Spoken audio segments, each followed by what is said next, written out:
दरम्यान शरद पवारांनी एकनाथ शिंदेंचा सत्कार केलेला आहे आणि त्यानंतर जी काही प्रतिक्रिया उमटतायत त्या सगळ्या पार्श्वभूमीवर एका सत्कारामुळे त्याचे अर्थ किती अनेक निघतात याचा आढावा आपण आता घेऊया।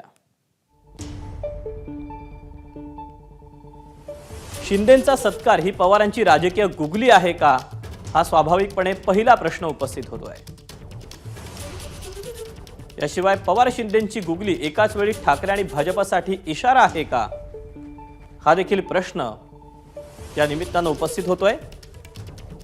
तर ठाकरे नाराज होणार हे माहीत असूनही पवारांनी शिंदेंचा सत्कार केला का, आणि कोंडी करण्याचा प्रयत्न करणाऱ्या भाजपला शिंदेंचा हा इशारा आहे का, आणि पालिका निवडणुकीच्या आधी नव्या समीकरणाची ही नांदी तर नाही ना, असे अनेक प्रश्न या एका सत्कारामुळे आणि दोन राजकीय नेते दिग्गज नेते एकाच व्यासपीठावर आल्यानं उपस्थित होत आहेत। दरम्यान एकीकडे हा सगळा वाद सुरू असताना शिंदेंच्या शिवसेनेचे नेते शरद पवारांच्या भेटीसाठी त्यांच्या दिल्लीतल्या निवासस्थानी दाखल झाले होते। मंत्री उदय सामंत, खासदार नरेश म्हस्केंनी शरद पवारांची भेट घेतली। दरम्यान ही भेट राजकीय नसून साहित्य संमेलनासंदर्भात असल्याची माहिती उदय सामंत यांनी दिली।